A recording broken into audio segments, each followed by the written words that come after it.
This is how I died. Face down in snow so white it burned my eyes.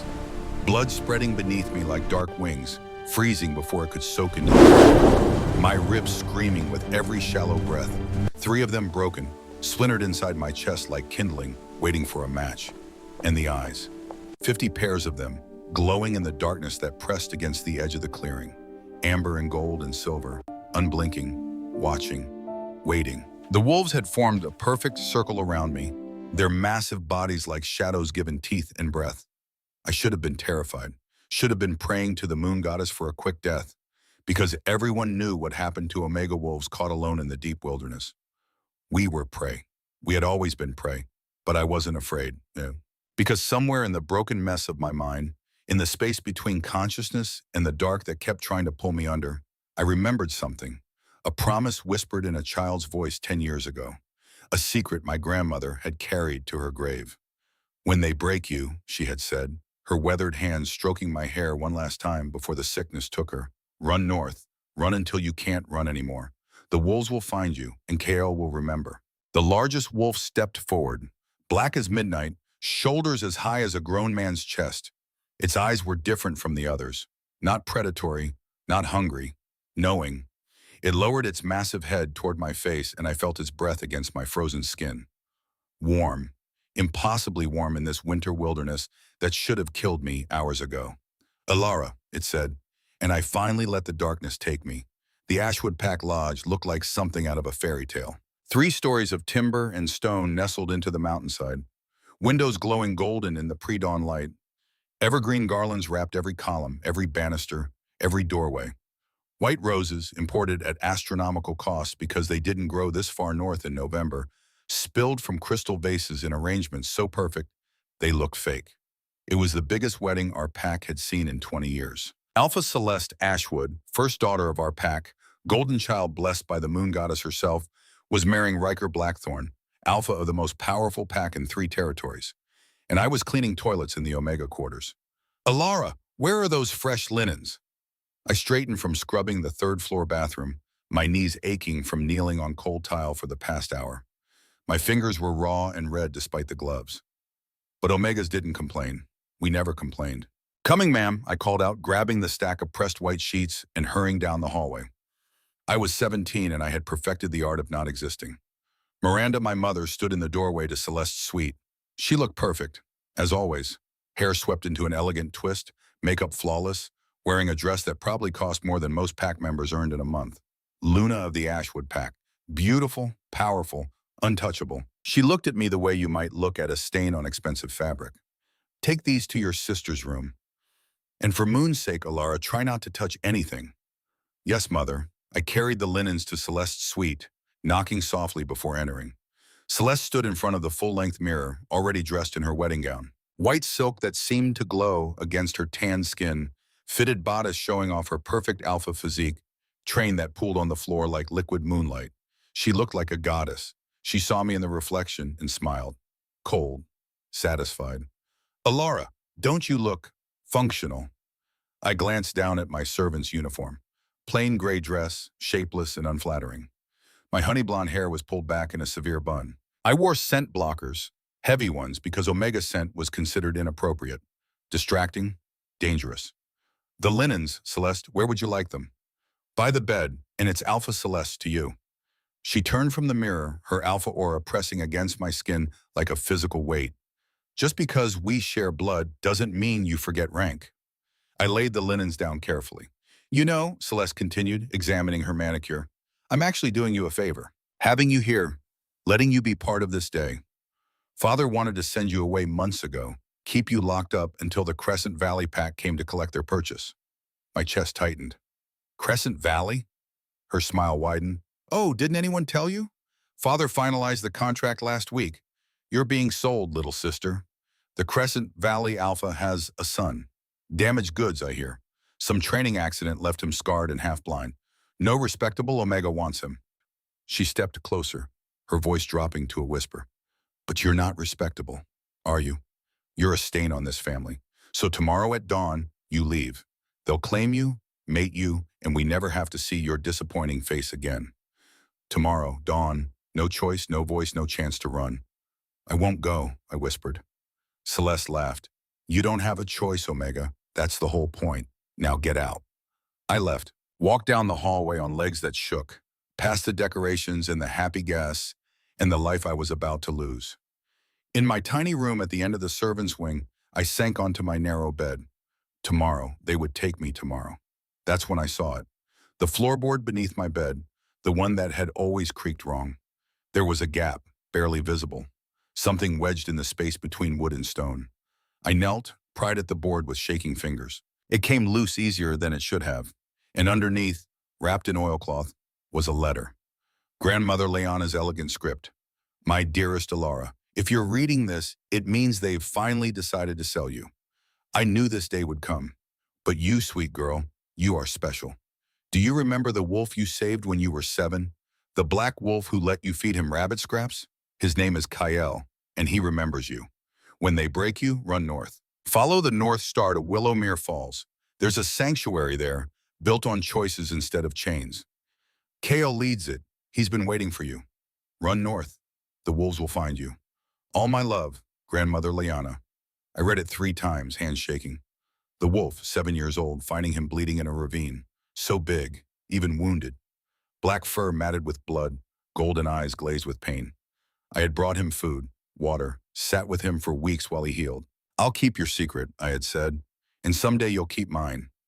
Then one day he was gone, and I convinced myself it had been a dream. But it wasn't a dream. KO was real.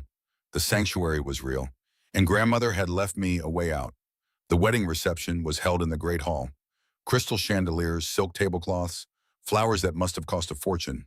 200 guests from packs across the Northern Territories, all celebrating the alliance between Ashwood and Blackthorn. I served champagne in a dress even more humiliating than my usual uniform. Sheer silver fabric that barely covered my thighs. Every male alpha in the room could scent me despite the blockers. I felt their eyes following me, assessing, calculating worth.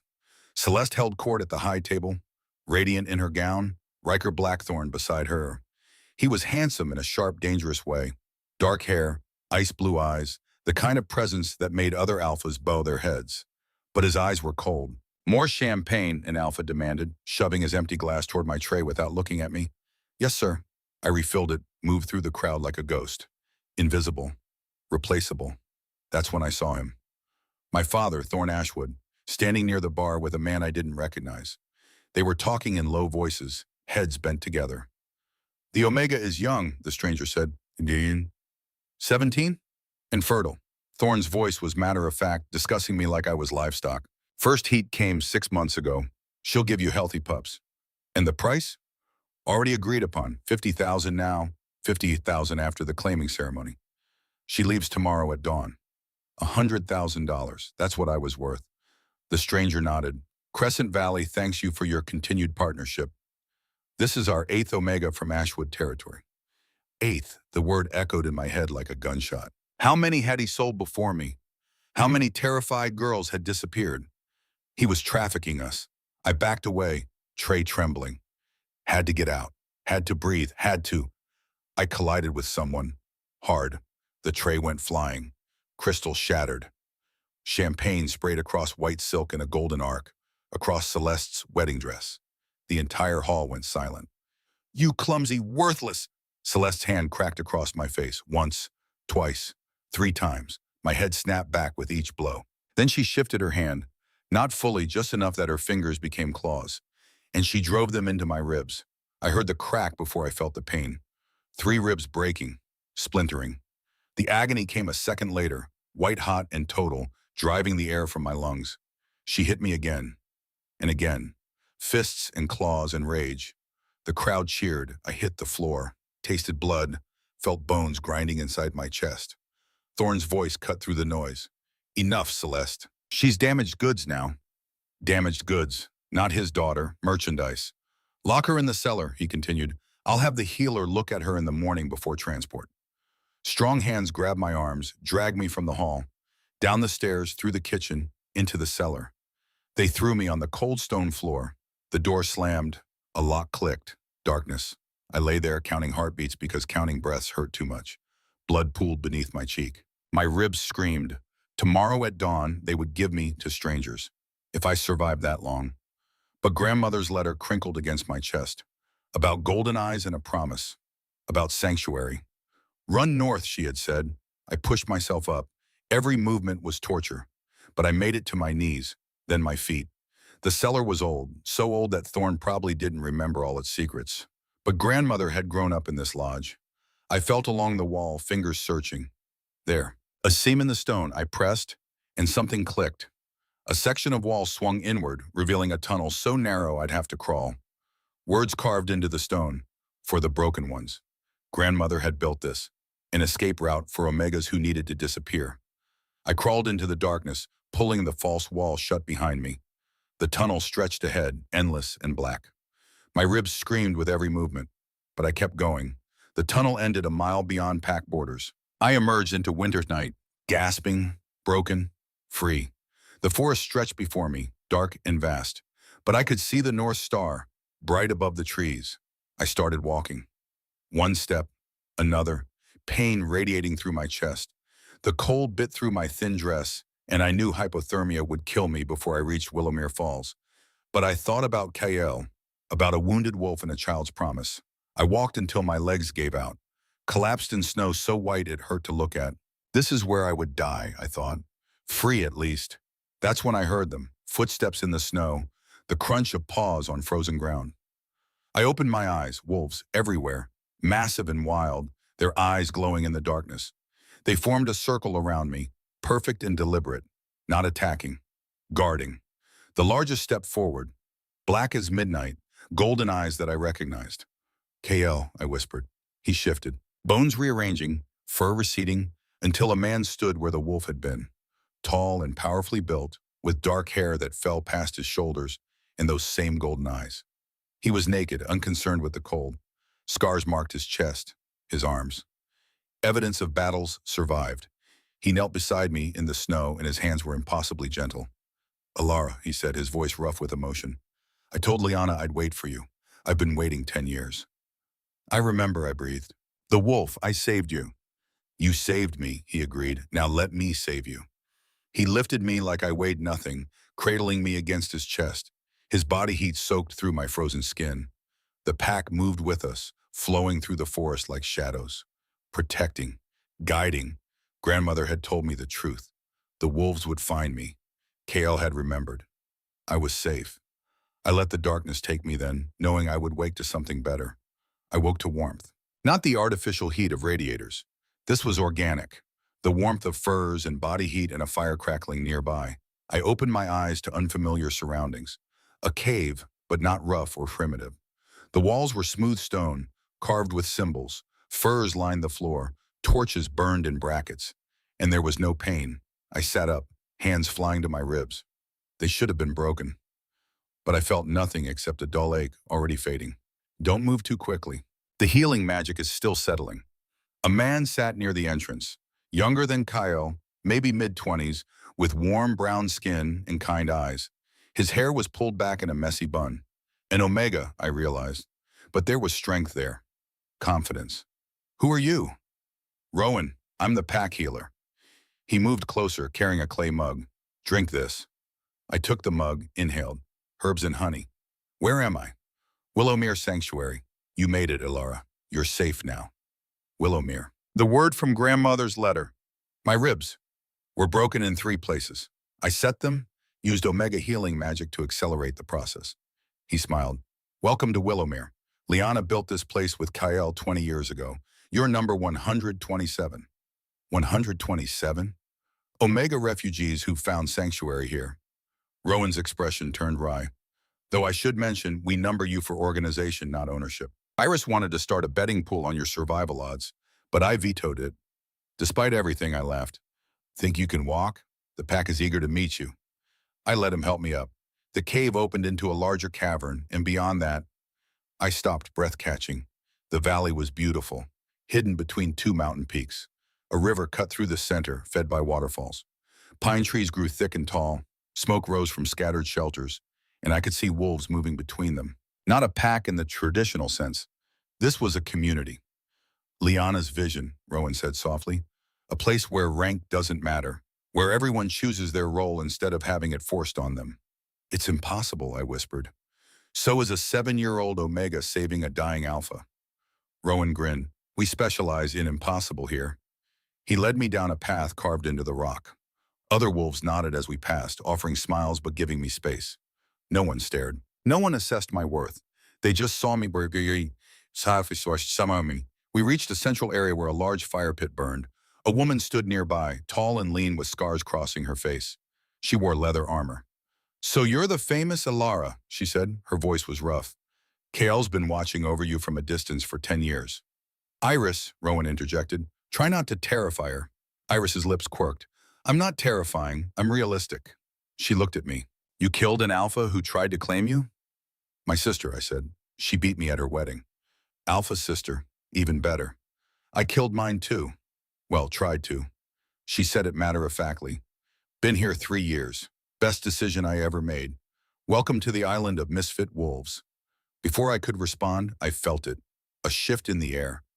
Kael emerged from one of the shelters. In daylight, fully clothed, he was even more striking. Simple dark clothes couldn't hide the power in his frame, the Alpha energy that radiated from him. His golden eyes found mine across the clearing, and the world narrowed to just the two of us. He crossed the distance, stopping just close enough that I could feel his warmth, but far enough to give me space. How do you feel? Better. Rowan healed me. I'm sorry I couldn't get to you sooner. Liana made me promise to wait until you chose to run. You waited 10 years. I would have waited 100. He said it simply. You saved my life when you were 7 years old. That kind of courage, it's worth waiting for. My throat tightened. I don't remember being brave. You brought me food every day for 6 weeks, cleaned my wounds, talked to me like I was a person, not a monster. Kael's expression was soft. You told me stories. Said someday you'd have adventures too. I did remember that. I drew you, I said suddenly. A picture. You kept it? Kael reached into his pocket, pulled out a piece of paper, worn soft from years of handling. My childhood drawing, a black wolf with golden eyes, and beside it, a small figure. Below, in a 7-year-old's writing, my friend Kael. You're not a refugee, Alara, Kael said, his voice rough with emotion. You're the reason I built this place.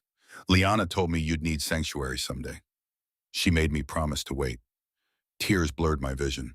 You built a sanctuary for me? I built a sanctuary because of you. For you and for every Omega who needs it. The pack had gathered now, standing at a respectful distance. They smiled, some with tears in their eyes. You can stay as long as you want, Kael continued. Forever if you choose. This is a place of choice, Alara. Everything here is built on choice. Even you. The question slipped out. His eyes darkened, intense. Especially me. Before I could process what that meant, a woman pushed through the crowd. Raven, the lead scout. Kael, we have a problem. The softness left his expression. Report. Ashwood trackers, 8 miles south and closing. They're using scent magic following Alara's trail. ETA 6 hours. My stomach dropped. My father. He won't get you. Kael's voice was absolute. This valley is warded, protected by magic older than pack law. They can't find it unless we let them. Iris stepped forward. We should prepare defenses anyway. Agreed, Anthony. Kael looked at me. Alara, I need to handle this. Rowan will show you to your shelter. I want to help. Every wolf turned to stare. Rowan looked concerned. Iris looked impressed. Kael looked torn between pride and protectiveness. You have 3 broken ribs, he said carefully. Had. Rowan healed them. And I'm not helpless, Kael. I won't be helpless anymore. Something flared in his eyes. Approval, desire, respect. Then train with Iris. Learn to defend yourself, but you don't go near the border. Not yet. It wasn't permission, it was compromise. Okay, Iris grinned. Well, this will be fun. Come on, little Omega. Let's teach you how to break bones instead of having them broken. Training with Iris was humiliating and exhilarating. She started with basic self-defense. Throat, eyes, knees, groin. The vulnerable points every alpha had. I fell, repeatedly. Again, Iris said, deadpan. And this time, pretend the ground isn't a magnet designed to attract your face. I'm trying. Try harder. Watch my feet. It's about balance, not strength. I tried again, failed again. Iris sighed. Different approach. Why are you fighting? What? Why are you fighting? What are you protecting? I thought about Celeste's fists, about Thorne's cold eyes as he discussed selling me, about every Omega who'd disappeared. I'm protecting myself, I said, and everyone liked me. Better. Iris's expression sharpened. Now show me. I moved. This time when she attacked, I didn't think about technique. I thought about survival, about choice. My strike landed. Not perfect, but solid. Iris stumbled back, surprise crossing her face before she grinned. There you go. She rubbed her ribs. You're never going to be a warrior, Alara. But you can be dangerous when you need to be. And sometimes that's enough. We trained until my muscles screamed and sweat froze on my skin. But I didn't stop. Every move I learned was another step away from helplessness. When we finally broke for dinner, the pack was gathering around the central fire. The smell of roasted meat filled the air, and someone was playing a fiddle. Rowan appeared at my elbow, offering a plate. Eat. Iris works everyone into the ground. It builds something, I said, accepting the plate. Not sure it's character. He laughed. This was packed dinner, but nothing like Ashwood territory. No hierarchy, no high table, no separation between ranks. Alphas sat next to Omegas, everyone mixed together in comfortable chaos. Stories were shared, laughter rang out. Someone made a joke about Iris's terrible cooking, and she threw a roll at their head with perfect accuracy. I felt something crack open in my chest, something warm and terrifying. Belonging. Your first packed dinner, Rowan said softly. How does it feel? Like coming home, I whispered. Good, because you are home. Kale returned as the moon rose, bringing news that the wards had held and the trackers had given up for the night. He caught my eye across the fire, and I saw relief there. Pride. Something deeper that made my heart skip. Later, when the pack had dispersed and the fire burned low, I found myself standing at the valley's edge, looking south. Having second thoughts, I turned. Kael stood a few feet away. No, I was just thinking about how different my life would have been if grandmother hadn't left that letter. I would have found you eventually. He moved closer. I made a promise to a 7-year-old girl. I don't break my promises. Even when they take 10 years? Especially then. His golden eyes caught the moonlight. Alara, you can stay here forever. Build a life. Be safe. But if you choose to fight, if you choose to challenge the system that hurt you, I'll stand beside you. Whatever you decide, it's your choice. Always your choice. Before I could respond, Raven appeared, her expression grim. Kale, we have a bigger problem. We followed her to the valley entrance where other scouts had gathered. They parted, revealing what they'd found. A banner planted in the snow just beyond the ward line. Ashwood colors. And pinned to it, a formal challenge written on heavy parchment. Kale read it aloud, his voice tight with controlled anger. Alpha Kale of Willowmere. I, Riker Blackthorn, Alpha of the Blackthorn Pack, and mate to Celeste Ashwood, do hereby claim legal custody of the Omega Alara.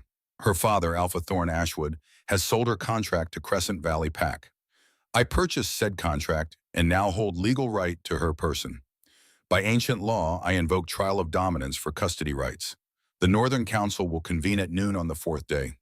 You have until then to surrender her peacefully or face me in combat. The winner claims custody. The loser submits. The words landed like stones in still water, sending ripples of shock through the assembled pack. He can't do that, I whispered. He can. Kale's voice was dark. Trial of dominance is old law. If an Alpha claims custody of an Omega through legal contract, another Alpha can challenge for those rights through combat. Winner takes the Omega. Like property. Like property, he agreed, fury barely leashed beneath his calm exterior. I looked at the banner, at Riker Blackthorn's elegant signature, Celeste's husband. The cold-eyed Alpha who had smiled at my sister while knowing he owned me. What do we do? Kale turned to me, and his eyes were molten gold, fierce and protective. We fight, but not the way he expects. He looked at the gathered pack. Get the council ready. We're invoking Omega's right of choice. What's that? I asked. Rowan's eyes widened. It's ancient law, older than trial of dominance. It says an Omega can choose trial by testimony instead of combat if she can prove emotional bonds stronger than legal contract. Exactly. Kale's smile was sharp. Riker wants to fight for custody? Fine. But Alara gets to choose how that fight happens, and I'm betting on her words over his weapons. He looked at me, and I saw the question there, the choice he was offering. This wasn't about him fighting for me. This was about me fighting for myself. I thought about grandmother's letter, about the girl who saved a wounded wolf, About becoming someone who couldn't be broken anymore. Yes, I said, I'll do it. I'll testify. Kale's expression blazed with pride. Then we have less than 36 hours to prepare. And when that council arrives at noon on day 4, we're going to show them exactly what an Omega's choice looks like. The pack erupted in fierce agreement, voices rising into the night, not howls of dominance, but cries of revolution. I woke before sunrise, tangled in furs that smelled like pine and wood smoke. For a moment, I forgot where I was. Then memory crashed back, the escape, the wolves, Kale's promise, and Riker's challenge. Less than 30 hours until the council arrived. I pushed myself up, wincing as sore muscles protested. Yesterday's training with Iris had left me aching in places I didn't know existed. But the pain felt good, earned, proof that I was doing something instead of just enduring. The shelter was quiet. Through the leather curtain that served as a door, I could hear the valley waking up. Voices calling out morning greetings, the crackle of fires being stoked, the sound of water from the river. Home sounds. I dressed quickly in the clothes Rowan had found for me, leather pants that actually fit, a wool tunic that was warm without being restrictive. No servant's uniform, no sheer Omega dress designed to advertise my designation. Just clothes, just me. When I emerged, the valley was bathed in the pale gold light of early morning. Frost sparkled on every surface, and my breath misted in the cold air. Beautiful, peaceful, the calm before the storm. You're up early? Kale stood near the central fire pit, feeding fresh wood to the flames. He looked like he hadn't slept, dark circles under his eyes, but his movements were steady, purposeful. Couldn't sleep, I admitted, moving closer to the warmth. Too much in my head. Understandable. You're about to testify before the highest council in the Northern Territories, with your entire future hanging on whether they believe you. He said it matter-of-factly, not trying to minimize the enormity of it. Anyone who could sleep through that would be either very brave or very foolish. Which one are you? Neither, I'm terrified. He looked at me, and the honesty in his golden eyes made my chest ache. Not of the council or Riker. Of failing you. Of not preparing you well enough. Of watching you stand alone in that circle and not being able to help. I moved to stand beside him, close enough that our shoulders almost touched. You are helping. You've been helping since I was 7 years old. You waited, KL. You built this place. You gave me a choice when no one else would. And now I'm asking you to fight for that choice. His voice was rough. To stand in front of wolves who will judge everything about you, your worth, your intelligence, your designation, and convince them that an Omega's choice matters more than an Alpha's contract. Then we'd better make sure I'm ready. He smiled, small but genuine. Rowan's preparing breakfast. After that, we start testimony practice. Iris has been gathering every wolf in the pack who's willing to play the role of hostile council member. Fair warning, they're not going to be gentle. Good, I said, surprising myself with how much I meant it. I don't need gentle. I need real. The pack assembled in the central clearing after breakfast, 73 wolves all watching as Kyle outlined the plan. The council will consist of 5 alphas, he explained, his voice carrying across the gathering. High Alpha Marcus will preside. He's ancient, powerful, and has seen every manipulation and lie our kind is capable of. He won't be swayed by emotion or theatrics. He responds to facts, precedent, and strength of conviction. Kale gestured to 5 wolves who stepped forward, older pack members, all with the bearing of former alphas or high-ranking betas. These volunteers will serve as mock council members. They know the law, they know how traditional packs think, and they're going to tear apart every word of Alara's testimony looking for weaknesses. That's their job. Our job is to make sure there are no weaknesses to find. A grizzled beta named Frost spoke up, his voice gravelly. The Omega will be questioned about her claims, about this bond she alleges with Alpha KL. The council will want proof beyond childhood stories and sentimental tokens. Then we give them proof, Rowan interjected. He'd been taking notes on a piece of bark with charcoal. We document everything. The timeline of Liana's Underground Railroad, the 127 Omegas who've passed through here. Alara's testimony connects her personal story to a larger pattern of abuse. That's not just emotional appeal, it's evidence of systemic failure. Iris stood, arms crossed. We should also prepare for Riker's angle. He's going to paint himself as the civilized option. Wealth, stability, protection. He'll make Willowmere sound like a dangerous experiment and Alara like a naive child who doesn't know what's good for her. Let him, I heard myself say. Every head turned toward me. Let him talk about wealth and civilization, because every word he speaks proves my point, that the system sees Omegas as things to be managed, not people capable of choice. Kale's expression blazed with pride. Exactly. Ilara, come stand in the center. I moved to the middle of the circle, suddenly aware of all those eyes on me. Assessing, waiting. The council will ask you to state your case, Kale said. You'll have 10 minutes, maybe less. They'll interrupt if they think you're wasting time. Every word has to matter. Every sentence has to build toward your central argument, that the bond you have with me and this pack is stronger than any legal contract.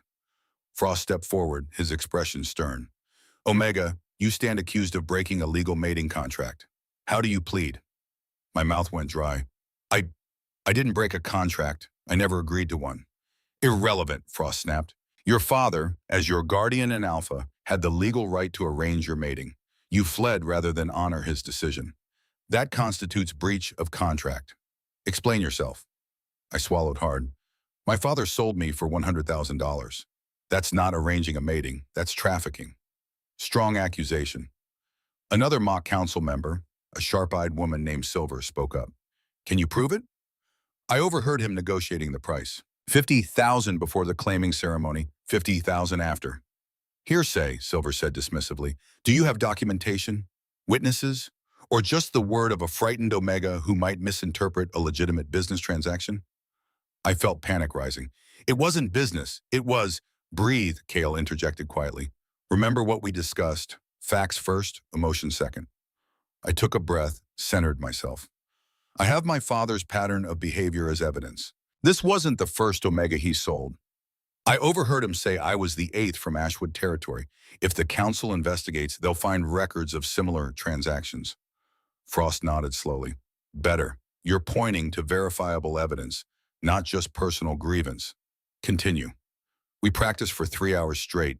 Every time I stumbled, they pushed harder.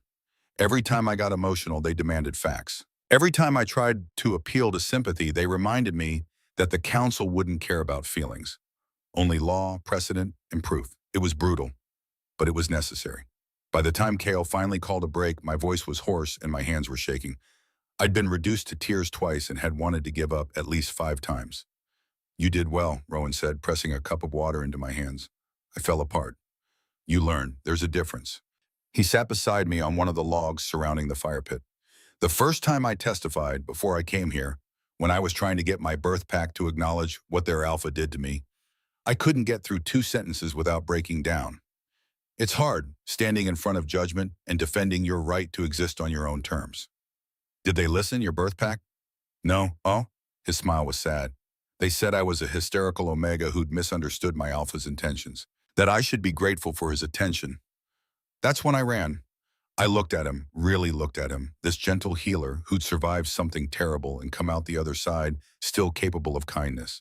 How do you do it? I asked. How do you not hate them, not become bitter? Who says I'm not bitter? Rowan's laugh was soft. I'm furious, Ilara. Every single day I wake up angry that the world works this way. But I channel that anger into something useful. Healing. Teaching. Helping other Omegas learn that they're not broken. The system is. He squeezed my shoulder. You're doing the same thing. You're taking everything that hurt you and turning it into testimony that might change the law. That's not weakness. That's power. Before I could respond, Iris appeared. Break's over. Council members want round 2. The second practice session was worse than the first. Frost and Silver had clearly been discussing strategy because they came at me with new angles. Harder questions, sharper challenges. You claim Alpha Kale built this sanctuary for you, Frost said. But isn't it more accurate to say he built it for your grandmother? That you're simply benefiting from someone else's relationship? He built it because of what I taught him, I countered. That protecting the vulnerable isn't weakness. A child's gesture, Silver dismissed. You were 7. You didn't understand the implications of helping a dying alpha. You were naive then, and you're naive now. If naivete means seeing someone in pain and choosing to help rather than walking away, then yes, I'm naive. Clever words, Frost said. But the council will want more than philosophy. They'll want concrete reasons why your bond with Keshel supersedes a legal contract. What can you offer beyond sentiment? I hesitated and they pounced. She has nothing, Silver said to Frost as if I wasn't there. No legal precedent, no binding agreements, just a childhood friendship and 10 years of an alpha waiting for an omega he barely knows. That's not true, I protested. Kale and I— What? Frost leaned forward. You've known him for 3 days in his human form. Before that, he was a wounded animal you fed scraps to. You're projecting gratitude and desperation onto an alpha who offered you sanctuary, calling it a bond. It is a bond. Prove it. I opened my mouth, but nothing came out. How did I prove a bond? How did I quantify the feeling of recognition when I'd seen KL's golden eyes in the snow? The sense of coming home when he'd carried me to the valley? The certainty that this was where I belonged? Time, KL called out. He'd been watching from the edge of the circle, letting the mock council tear me apart without intervening. Now he stepped forward. Alara, walk with me. We left the gathering, climbing up to the ridge that overlooked the valley. Below, the pack moved about their daily tasks. Smoke rose from cooking fires. Wolves in both human and animal form worked together, building, teaching, living. I'm not ready, I said quietly. They're right. I don't have proof. I have feelings and stories and a drawing I made when I was 7. That's not going to sway a council. Then we need to change what you're trying to prove. I looked at him. What do you mean? You're trying to prove that our bond is stronger than a legal contract. But that's not actually what the law says. Kale pulled out a small book from his pocket. Pack law, annotated and worn from use. He flipped to a marked page. Omega's right of choice doesn't require proof of a superior bond. It requires proof that the Omega is capable of making an informed choice and that the choice was made freely without coercion. I don't understand the difference. The council isn't asking you to prove you love me more than you could love whoever Crescent Valley would have given you. They're asking you to prove that you're capable of choosing at all, that your choice to stay here is informed, rational, and free. Hope flickered in my chest. That's easier to prove. Much easier. You can articulate why you left. You can explain what you found here. You can demonstrate that you understand the consequences of your choice and accept them anyway. Kale turned to face me fully. The system wants to paint Omegas as incapable of rational thought, as creatures driven by emotion and instinct who need alphas to make decisions for them. You proved them wrong just by standing there and thinking clearly. But Frost and Silver made me sound like an emotional mess, because they're playing the part of hostile council members. Their job is to rattle you, to make you defensive, to provoke exactly the kind of emotional response that confirms their biases. Kale's voice was gentle. But here's what they can't touch. The fact that you escaped an impossible situation with 3 broken ribs, that you survived hypothermia through sheer willpower, that you've spent 3 days learning to defend yourself, asking questions, making decisions about your own future. Those are facts, Alara. Verifiable, undeniable facts that demonstrate capability and rational thought. I let that sink in. So instead of defending my bond with you, I defend my right to choose it all. Exactly. Let Riker talk about wealth and protection. Those are things he can offer you. But he can't offer you agency. He can't offer you the right to wake up every morning and decide who you want to be. Kale smiled. That's what we offer here. That's what you chose when you ran north. And that's what no contract can supersede. For the first time since I'd seen that banner, I felt like maybe, just maybe I could do this. I want to try again, I said, with the mock council, but differently this time. The third practice session started after dinner. The pack gathered again, but this time I felt different, calmer, more certain. Frost began the same way. Omega, you stand accused of breaking a legal contract. I stand accused of choosing freedom over captivity, I interrupted. And I'd like to correct something before we proceed. I'm not on trial for breaking a contract I never agreed to. I'm here to demonstrate that I'm capable of making informed choices about my own life. That's what Omega's right of choice actually means. Frost's eyebrows rose. Semantics. Law, I corrected. The right exists because our ancestors recognized that Omegas are people, not property. That we have rational minds capable of weighing options and accepting consequences. I'm exercising that right. Silver leaned forward. You're 17 years old, a juvenile by most pack standards. What makes you think you're qualified to make life-altering decisions? I made a life-altering decision when I was 7, I said steadily. I chose to help a dying wolf, knowing it could get me punished or killed. I made another when I crawled through a tunnel with 3 broken ribs rather than accept being sold. Every choice had consequences. Every choice required me to think about risks and benefits. Age doesn't determine capacity for rational thought. Experience does. And I've had more experience with impossible choices than most wolves twice my age. Silence. Frost exchanged a glance with Silver. Then he nodded slowly. Better? Much better. Continue. We ran through the testimony again, but this time I wasn't defending my emotions. I was presenting facts. The fact that I'd survived situations that would have killed weaker wolves.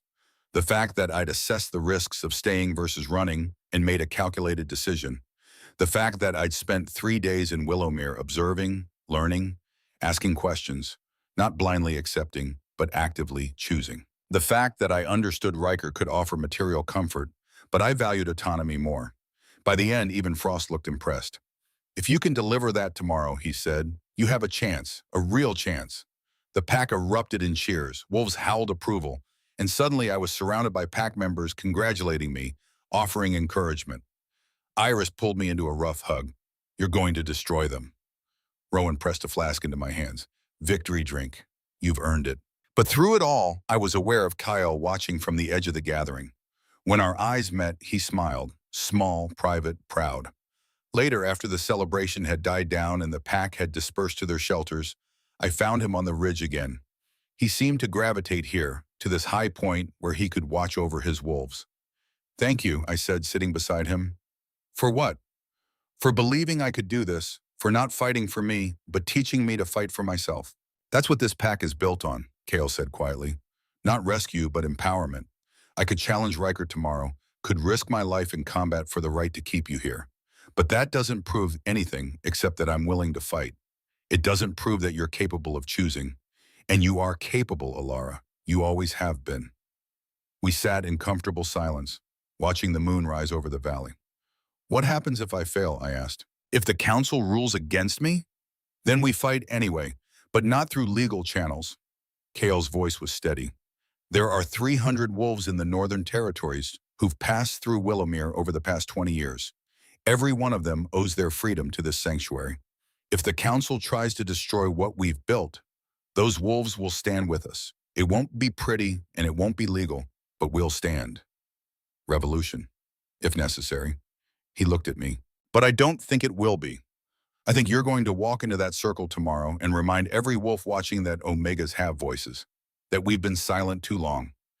That change is coming whether they're ready or not. His faith in me was terrifying and exhilarating in equal measure. I'm scared, I admitted. Good. Fear means you understand the stakes. Kale's hand found mine, his fingers warm and calloused. But don't let it silence you. Your grandmother didn't. She spent 20 years smuggling Omegas to safety, knowing it could get her killed. And when Thorn finally caught her, he killed her? The words came out strangled. Kale nodded. She was helping an Omega escape. Thorn tracked them to the tunnel, and Leanna stayed behind to buy the Omega time to run. She knew she wouldn't survive. She chose to anyway, because some causes are worth dying for. I thought about grandmother's letter, the careful instructions, the map to sanctuary. She'd known she might not be there to see me run, but she'd prepared the way anyway. I won't let her sacrifice be meaningless, Vatlin, I said. Then tomorrow you tell her story. You tell all their stories, every Omega who's been silenced and sold and told they don't matter. And you make the council listen. I didn't sleep. None of us did. The pack moved through the night like ghosts, preparing for a battle that wouldn't be fought with teeth and claws, but with words and truth. Rowan brought me tea and tried to make me eat, but my stomach was twisted into knots. Iris checked my training bruises, making sure nothing would compromise my appearance before the council. Raven gave reports on the scouts she'd positioned around the valley perimeter. Riker and his wolves had arrived during the night and were waiting at the pass. As dawn broke, Kale appeared at my shelter. It's time to get ready, he said quietly. The council will arrive at noon. We have 4 hours. He'd brought me clothes, not servants' garments or revealing Omega attire, but something in between. Simple dress in deep blue, well-made but not ostentatious. Practical leather boots. A cloak lined with fur against the cold. You dress to show respect for the council, Kale explained, but not to advertise your designation. You're not there as an Omega seeking favor. You're there as a person demanding recognition. I dressed carefully, braided my hair in a simple plait. No makeup, no perfume, no scent blockers. Just me. When I emerged, the pack was assembled.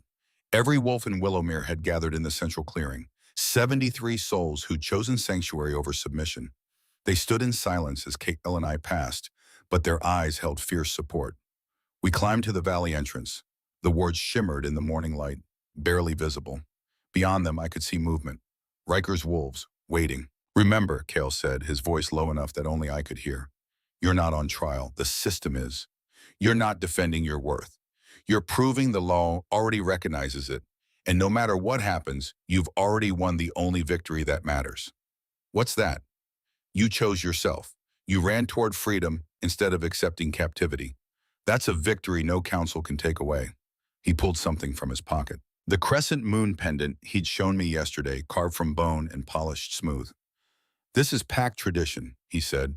"When someone faces a trial that will determine their future, they carry a token, a reminder of what they're fighting for." He placed it in my hand. "This was going to be a mating gift, but whether or not you choose me after this is over, I want you to have it. To remember that you're valued, that you're home." My throat was too tight to speak. I closed my fingers around the pendant, feeling its weight. In the distance, I could hear them coming. Hoofbeats and snow. The council was arriving. It was time. Kale took my hand, and together we walked down to meet our fate. The council arrived exactly on time. 5 alphas on horseback, their mounts picking careful paths through the snow-covered pass. They wore formal robes marked with the symbols of their territories, faces stern and unreadable. High Alpha Marcus rode at the center, ancient and powerful, his white hair bright against the dark fur collar of his cloak. Riker Blackthorn waited at the valley entrance, surrounded by 20 wolves from his pack. He looked immaculate in tailored clothes, every inch the powerful alpha.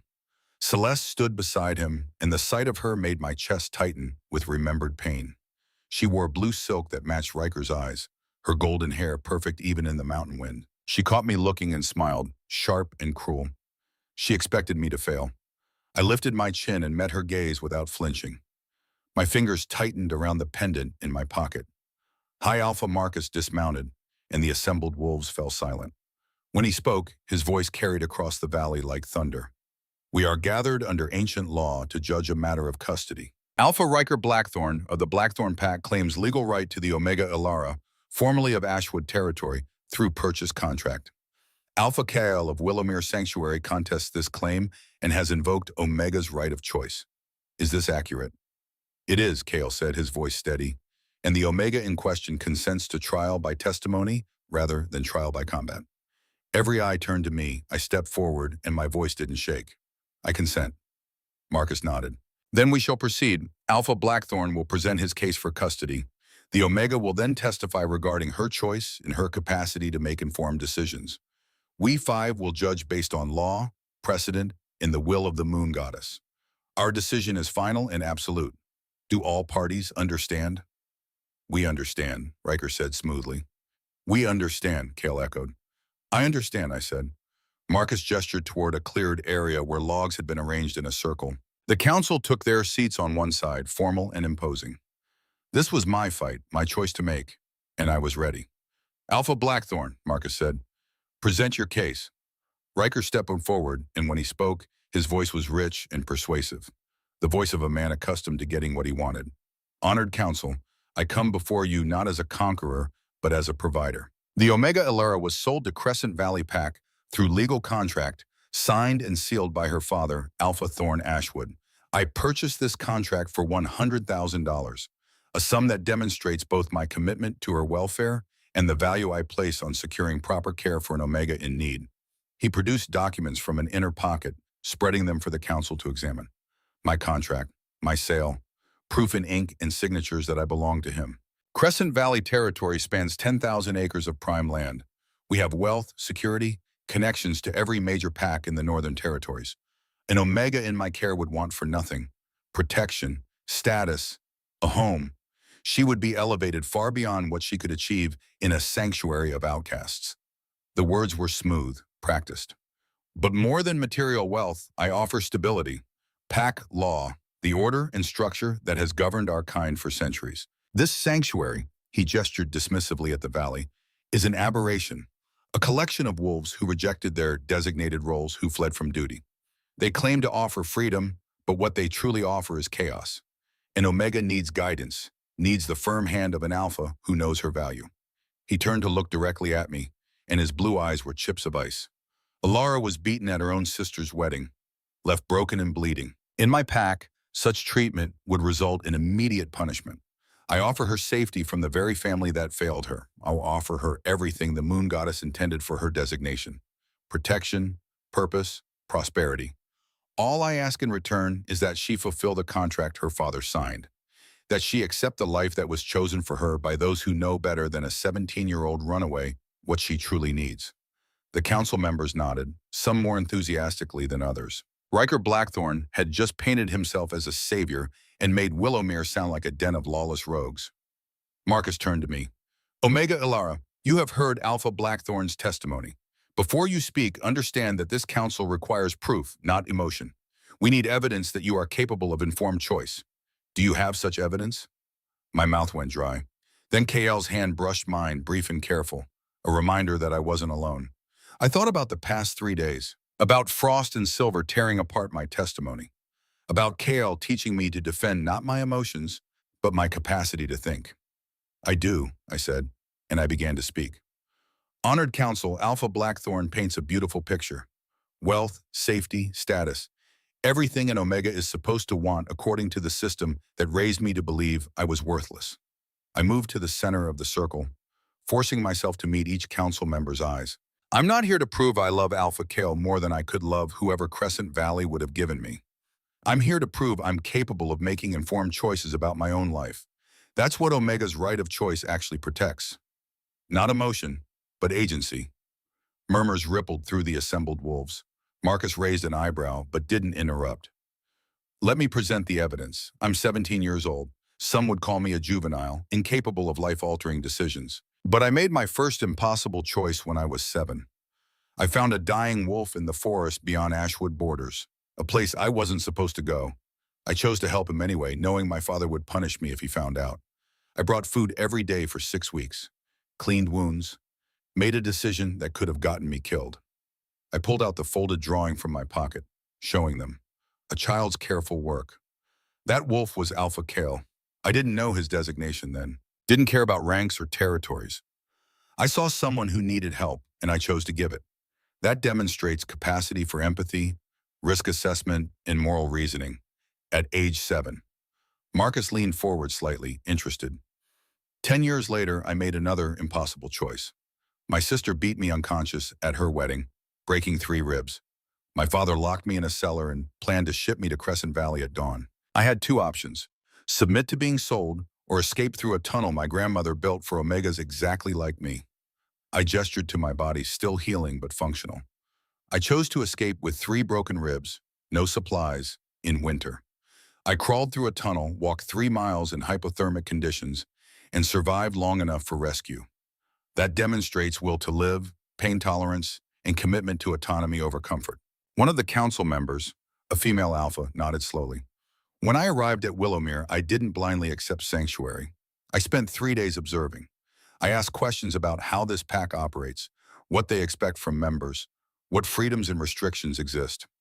I learned to fight from Iris, learned healing from Rowan, learned pack law from Kale. I assessed whether this was truly better than what I left, or just a different kind of cage. I paused, letting that sink in. Alpha Blackthorn says I'm a naive 17-year-old who doesn't know what's good for me. But I've demonstrated more capacity for informed choice than most wolves twice my age. I've survived impossible situations. I've weighed risks against benefits. I've accepted consequences for my decisions. My voice grew stronger. Yes, Riker can offer me wealth, a mansion, safety from my father. But he's offering to manage my life for me, to make my decisions because he thinks he knows better. That's not protection. That's control dressed up as care. I looked at Kale, then back at the council. Willowmere offers something different. The right to wake up every morning and decide who I want to be. The right to fail and learn from it. The right to choose my own path, even if others think it's wrong. That's what I ran toward. Not rescue, but autonomy. Marcus studied me for a long moment. You make a compelling case for your capacity to choose. But the law also requires that your choice be free from coercion. How do we know Alpha Kale hasn't manipulated you? Groomed you even, given he's known of your existence since you were 7? The question landed like a physical blow. I saw Kyle stiffen, saw the pack shift uneasily. With respect, High Alpha, if Kyle wanted to manipulate me, he had 10 years to do it. He could have contacted me anytime, could have influenced my choices, could have made me dependent on the idea of him. I kept my voice level. Instead, he waited. He built a sanctuary and hoped I'd choose to come when I was ready. He made no demands, no promises, no contact. When I finally arrived, half dead in the snow, he could have claimed me while I was vulnerable, could have formed a mate bond while I was unconscious and desperate. He didn't. I pulled out grandmother's letter, worn soft from handling. This is from my grandmother, Liana. She was Omega of Ashwood Pack 40 years ago, before she disappeared. The official story was that rogues killed her, but the truth is she ran from a forced mating. She found Kyle, and together they built Willowmere as an underground railroad for abused Omegas. I handed the letter to Marcus. He read it slowly, his ancient eyes flickering with something that might have been recognition. Over 20 years, my grandmother and KL saved 127 Omegas from forced matings, abusive packs, and worse. I'm number 127. Not because Kyle manipulated me into running, but because the system my father represents made running my only option. I could see some council members wavering. You want to know if my choice is free from coercion? Then ask yourself this. What's more coercive? An alpha who waited 10 years and offers me the right to leave whenever I want? Or a system that says my father can sell me for $100,000 and I have no legal recourse except to run into the wilderness and hope I survive? Silence fell over the valley. Then Riker Blackthorn started to laugh. It wasn't cruel laughter. It was genuine, surprised, almost respectful. Well, he said, still smiling, that was unexpected.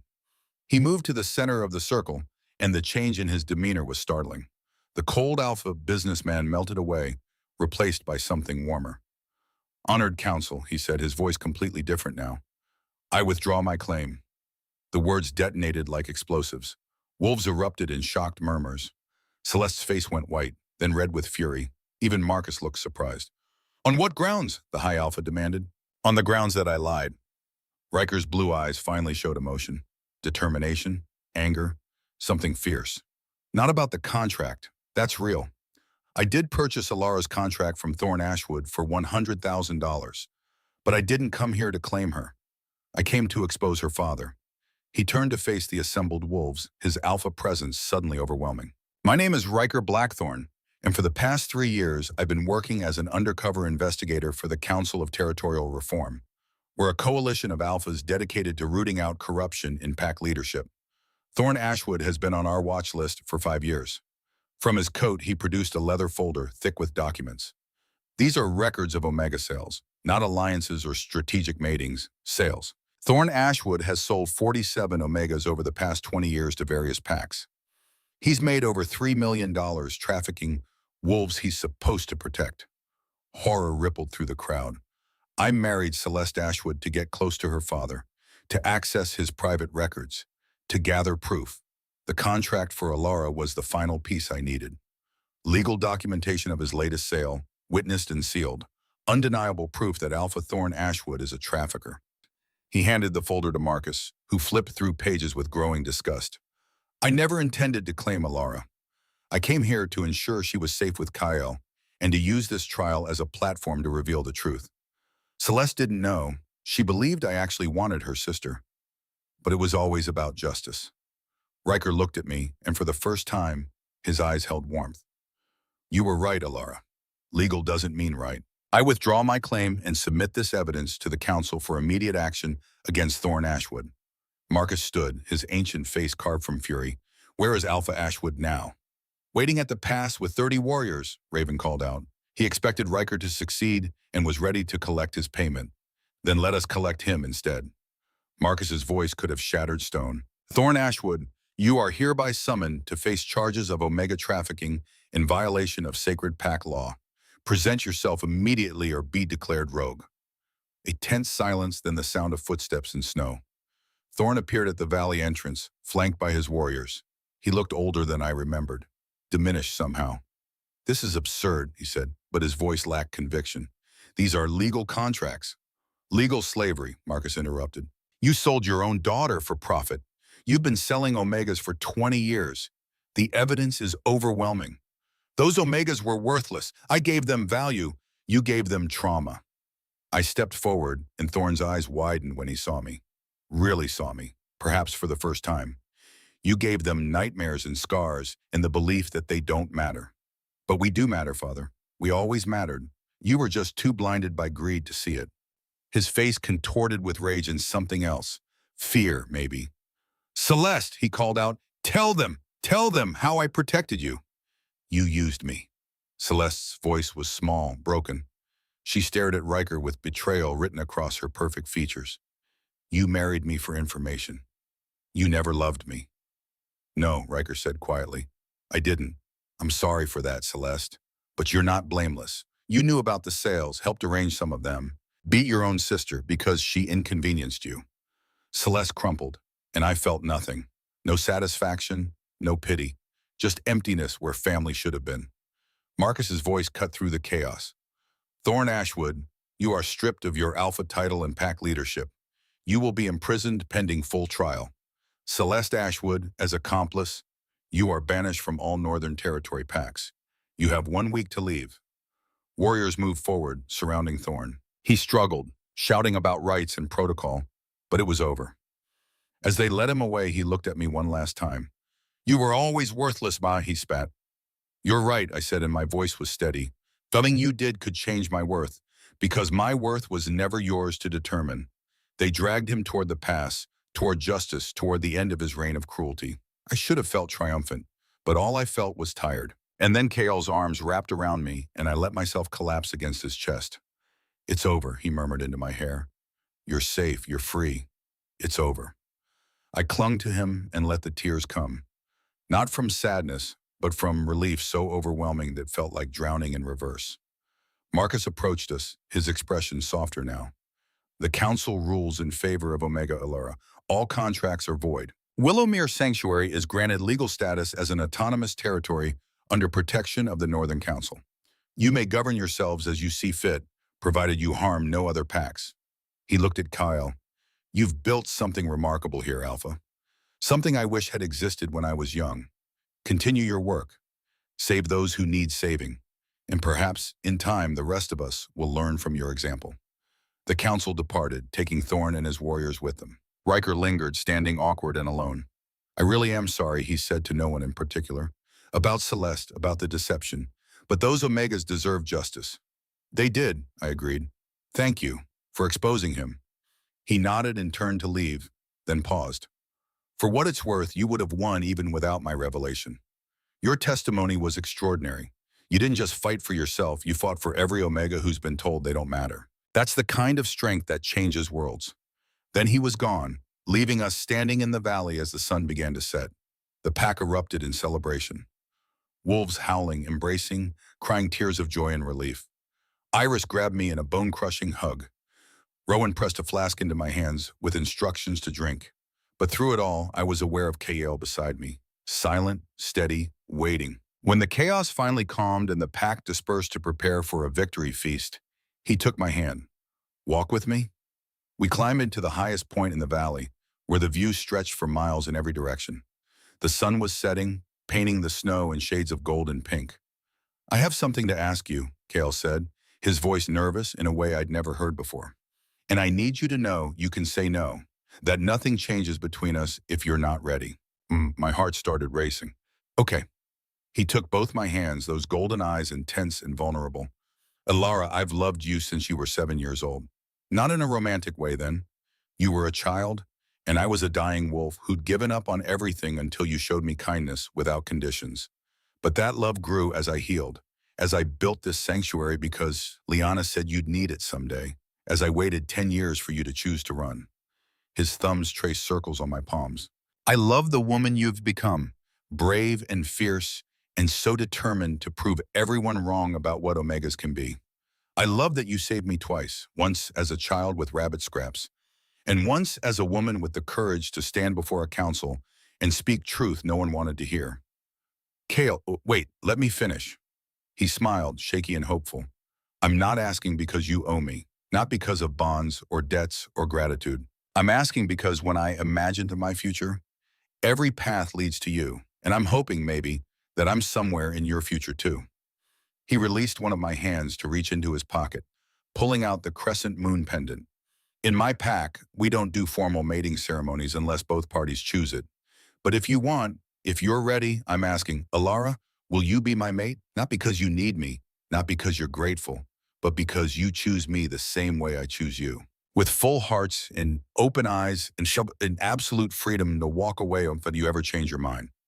The world narrowed to just the two of us. This alpha who'd waited 10 years, who'd built a sanctuary, who'd fought for my right to choose even when that choice might not include him. Yes, I whispered. I choose you, Kale. I've been choosing you since I was 7. I just didn't know it yet.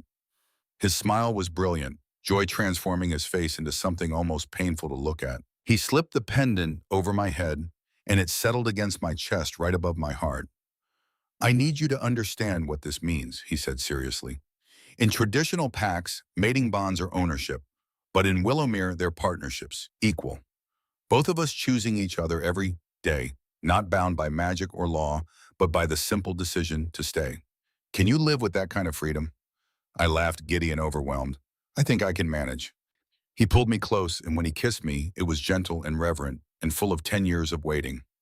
I tasted snow and pine and home. When we finally broke apart, the moon had risen, full and bright above the valley. There's one more thing, Kael said. The pack will want to witness if you're comfortable with a ceremony. What kind of ceremony? Simple.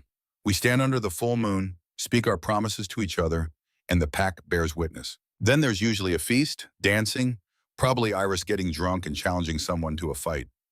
I grinned. Sounds perfect. They assembled in the valley's heart as the moon climbed higher. 173 wolves, Willowmere's pack plus refugees who'd heard about the trial and come to offer support. They formed a circle around the central fire, their faces warm with joy. Rowan had woven flowers through my hair, winter blooms that somehow survived in this sanctuary. Iris had given me a dress, simple but beautiful. I looked like myself, finally. Not a servant, not a commodity, just Alara. We stood together in the center of the circle, hands joined, while the pack watched with tears in their eyes. Kael spoke first, his voice carrying across the quiet valley. I, Kael, Alpha of Willowmere, choose Alara as my mate. I promise to honor her choices, protect her freedom, and love her without conditions for as long as she'll have me. I promise to be her partner, not her owner, her equal, not her master. And I promise that if she ever changes her mind, I'll let her go with love and without bitterness. The words settled into my bones, warming places I hadn't known were cold. My turn. I took a breath and spoke from the heart. I, Alara, Omega of Willowmere, choose Kael as my mate. I promise to stand beside him, to help build this sanctuary, to fight for the freedom of every wolf who needs it. I promise to love him, not from gratitude, but from genuine choice, every single day. And I promise that when I'm old and gray and have saved 1,000 more wolves, I'll still remember the 7-year-old girl who found a dying alpha and decided he was worth saving. Kael's eyes were bright with unshed tears.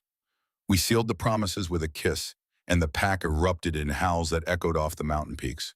Freedom, choice, love without conditions. The feast that followed was chaos in the best way. Music filled the valley, and wolves danced with abandon under the moon. True to Kael's prediction, Iris got drunk on fermented berry wine and challenged 3 different alphas to arm wrestling. She won all of them. Rowan presented us with a gift. 2 carved wolves, 1 black and 1 honey gold, intertwined. For your shelter, he said, so you never forget how this started. As midnight approached, Kael pulled me away from the crowd. We walked to our shelter, no longer separate spaces but a shared den. Inside, it was warm and inviting. Furs piled on a raised bed, a small fireplace crackling. On one wall, carefully framed, hung my childhood drawing of the black wolf. Home, he said simply. And it was. We lay together in the darkness, his arms around me, my head on his chest, listening to his heartbeat. Safe, chosen, home. I fell asleep to the sound of celebration in the valley, to the warmth of my mate beside me, to the knowledge that tomorrow I'd wake up free. Spring came to Willowmere like a promise kept. The snow melted, revealing meadows I hadn't known existed beneath the white. Wildflowers bloomed in impossible colors. The river ran high and clear, and everywhere I looked, there was life, growth, change. The Liana Memorial Omega Academy opened on the first day of spring. What had started as a small shelter program grew into something larger than any of us imagined. 217 wolves now called Willowmere home. I stood on the ridge overlooking it all, one hand resting on my swollen belly. 6 months pregnant with Kyle's pup, carrying the future we'd fought for. Alara! I turned to see a girl climbing the path toward me. Maya, 15, had arrived 3 months ago with bruises and terror. Now she helped run the intake program, welcoming new refugees with the same gentleness Rowan had shown me. There's another one at the gate, Maya said. Another Omega. She's really scared. I smiled. Let's go meet her. We walked down together. When we reached the valley entrance, I saw her, maybe 16, with tangled dark hair and clothes torn from running. She had the hollow look of someone who'd given up hope, until she saw the valley. Then something flickered in her eyes, something fragile but real. Hi, I said gently. I'm Alara. You're safe now. What's your name? She stared at me, at my pregnant belly, at the mate mark on my neck. They called me worthless, she whispered. My heart recognized those words. I'd lived them. They called me that too, I said. But they were wrong. You're not worthless or broken. You're here. You survived. You chose to run towards something better. That makes you brave. Tears streamed down her face. I don't know what to do. You don't have to know yet. Come inside, rest. Tomorrow we can talk about what comes next. Maya took her hand, leading her toward the shelters where Rowan waited. I watched them go, feeling that familiar ache in my chest. The ache of recognition, of seeing myself in every terrified Omega who stumbled through our gates. Strong arms wrapped around me from behind, and I leaned into Kyl's warmth. Another one saved, he murmured. Another one free, I corrected. That night, I stood at the valley entrance one last time, looking south. Thorn was in prison. Celeste was banished. The investigation Riker started had exposed trafficking rings in 6 other packs. The system was changing. Slowly, because enough wolves had stood up and said, no more. That night in the snow, surrounded by wolves, I thought I was dying. I was right. The broken Omega Thorn raised, she died in that clearing. And I was born. They had called me worthless, broken, defective. They had tried to sell me, break me, destroy everything that made me myself. But worthless things, it turned out, could become priceless. Broken things could be reforged, and the Omega they tried to cage had become the fire that melted all their chains. I touched my belly, feeling the flutter of new life. Touched the pendant KL had given me. Touched the future we were building, one brave refugee at a time. The wolves in the valley below howled, voices rising in harmony. A song of survival, of revolution. And I howled with them, my voice joining the chorus of the saved and the free. They called me worthless. I became priceless. And that, in the end, made all the difference.